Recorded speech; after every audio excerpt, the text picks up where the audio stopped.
안녕하십니까. 닥터아파트 전문의원 김영진입니다. 오늘은 서울시 공공재개발 성공할 수 있을까? 이런 내용에 대해서 검토해 보도록 하겠습니다.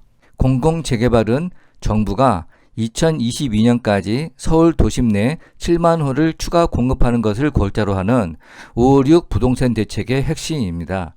이 공공재개발 사업 인센티브를 보도록 하겠습니다. 공공재개발 사업 인센티브는 크게 4가지로 나눠지는데, 주택 공급 활성화 지구로 지정이 되면 도시규제 완화, 사업성 보장, 사업비 지원, 신속한 인허가, 이렇게 4가지가 되겠습니다. 공공재개발 사업 설명에 요청한 구역은 현재 미아 11구역과 흑석 2구역 2군데밖에 되지 않습니다. 미아 11구역은 수유 초등학교 앞에 있는 빌라촌이고, 흑석 2구역은 중앙대학교 앞에 있는 지역이 되겠습니다.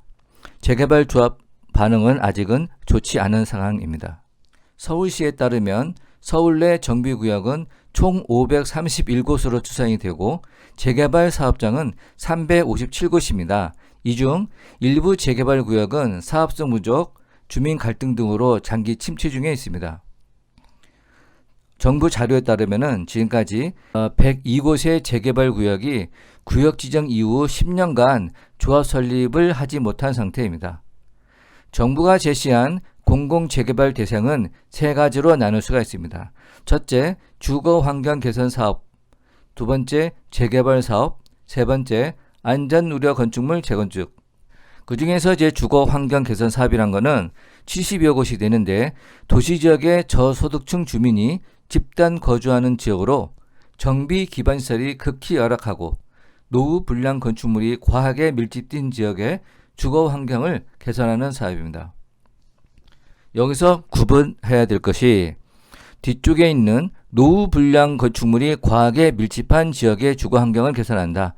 이거는 공통적인 내용이고, 정비 기반시설이 양호한 곳은 재건축이라고 하고, 정비 기반시설이 열악한 곳은 재개발, 정비 기반시설이 극히 열악한 곳은 주거환경 개선 사업이 되겠습니다. 이 3가지를 구분을 하셔야 되겠습니다.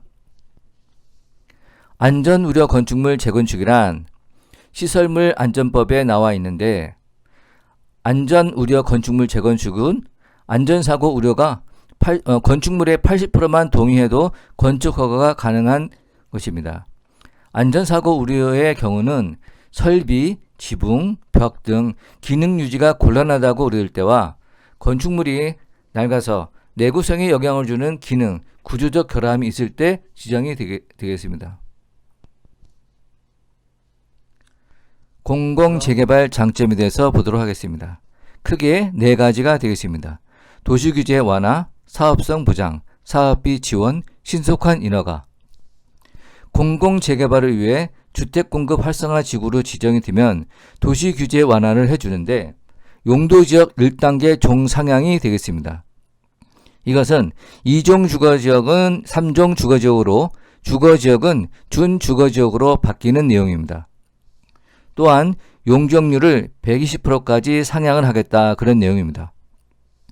예를 들어서 3종 일반 주거지역은 법정 상한이 300%인데 120%를 적용해서 최대 360%까지 상향해서 용적률을 주겠다, 그런 내용입니다. 기부채납은 지금까지 임대주택으로 한정했었는데, 앞으로는 임대주택이나 현금 등으로 선택해서 납부할 수 있도록 규제를 완화한다는 내용입니다. 사업성 보장 내용을 보도록 하겠습니다. 관리처분 시 분담금을 확정시켜주고 분양가 상한제에서 제외를 시켜주겠다는 내용입니다. 또한 비주거지역에 미분양이 발생했을 때 공공기관이 매입을 해주는 조건입니다. 세 번째, 사업비 지원 내용입니다. 사업비 융자는 총 사업비 50% 범위 내에서 연 1.8%로 융자를 해주고, 이주비는 원주민에 한해서 3억 원 한도의 임차 보증금 70%를 연 1.8%까지 이주비 융자를 해주겠다, 그런 내용입니다. 기반시설은 국비로 최대 50원까지 지원을 한다는 내용입니다. 마지막으로 신속한 인허가가 되겠습니다. 도시계획은 서울시 전남 도시계획 수권 소위에서 취급을 하고, 사업계획은 국토부와 서울시에서 각각 심의하던 것을 통합해서 심의를 해가지고 신속하게 인허가를 결정을 해주겠다, 그런 내용이 되겠습니다. 다음으로는 공공재개발의 조건, 단점이 되겠습니다. 서울시는 안전우려 건축물 재건축 대상인 용산구 이천동 중산 시범아파트와 관악구 봉천동 해바라기 아파트 등 단지의 의견 수렴을 위해서 공문을 보낸 바가 있고, 영등포구 신길동 남서울 아파트의 경우에는 이미 일반 재건축 절차가 어느 정도 진행 중에서 공공재개발을 통한 재건축에 참여하지 않겠다는 의견을 보낸 바 있습니다. 공공재개발의 조합원 분양분을 제외한 나머지 물량 중 50% 이상을 공공임대, 수익형 전세주택 등 공적 임대료 공급을 해야 하고, 또한 공공재개발에서 나오는 일반 분양분은 최대 10년의 전매 제한과 최대 5년간의 거주 의무를 부여한다는 예정입니다. 이러한 내용들이 재개발 조합에서 받아들이기 어려운 조건이 되겠습니다.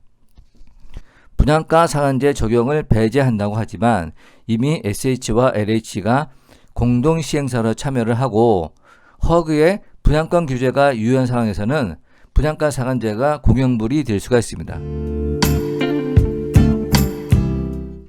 또한 특이한 것은 공공재개발 시 동의를 완화해주는 내용입니다. 그 조건을 보도록 하겠습니다. 서울에서 재개발을 추진할 때 SH를 공동시행자로 지정하면 주민 동의율이 50%만 채워도 재개발 추진이 가능하고, SH 단독 시행의 경우는 예전과 같이 66%를 받아야 합니다.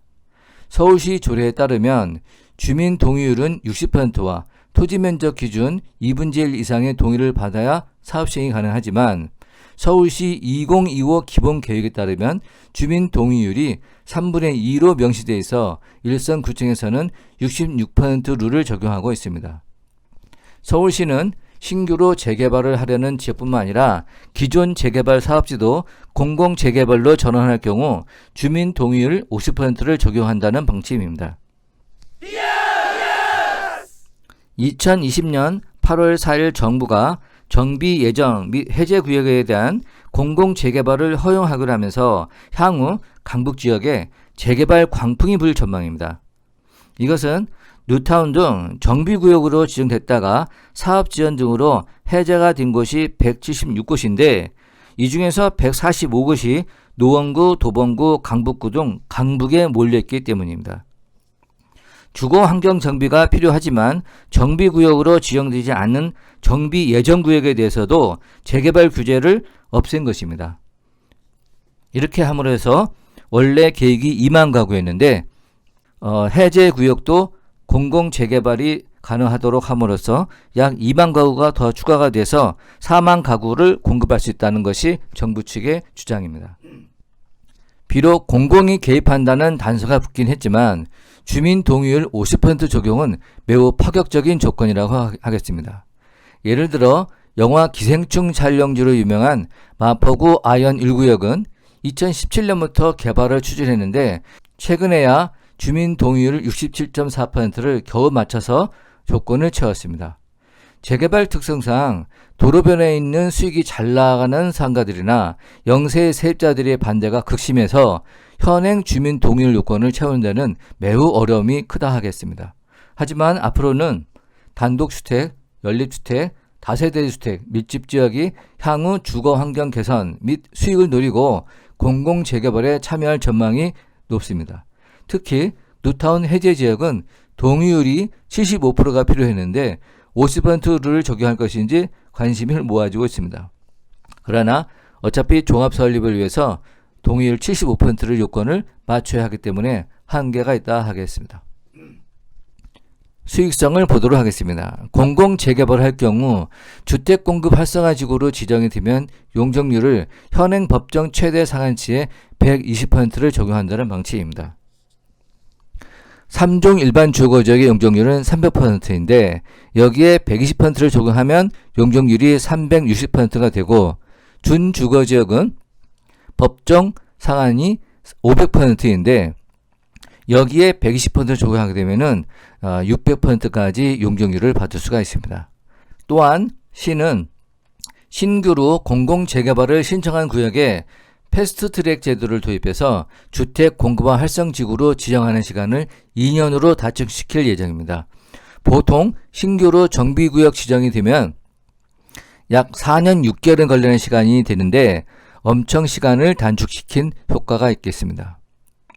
서울시는 아직 착공하지 않는 민간 재개발 사업이 144개 구역이 되는데 여기에 대해서도 역세권 위주로 용적률을 상향하는 안을 검토하고 있습니다. 역세권 주변에 3종 일반 주거지역인데 그중 약 10%가 역세권이라면 요 10%만 별도로 준주거지역으로 지정하는 방법입니다. 이 경우 한 개 구역당 최대 20% 평균 100가구 정도가 늘어날 전망입니다. 국토부 모의 분석에서 비례율을 적용했을 때 분양가 상한제 적용 시 99.4% 수준인 수익성이 공공재개발의 각종 인센티브를 받아들이는 경우, 즉 분양가 상한제를 적용하지 않고 기금 지원을 받고 용적률 상향을 받고 기반시설 조건이 완화가 되는 경우 최대 수익성이 113%까지 올라가는 것으로 분석이 됐습니다. 서울 외곽에서 재건축을 추진하는 단지라면 용적률 상향 인센티브에 큰 관심을 보일 듯 하지만 공공재개발 아파트의 고급화가 어려워 강남을 포함한 민간 주도의 전면적 시행을 위해서는 각종 규제가 더 완화가 되어야 될 것으로 생각이 됩니다. 분양가 상한제 제외를 포함한 장점과 일반 분양분 50%를 공적 임대료 공급해야 되는 단점들을 비교해서 어떤 재개발 구역에서 공공재개발로 선회할지 관심을 두고 볼 일입니다. 이상입니다. 감사합니다.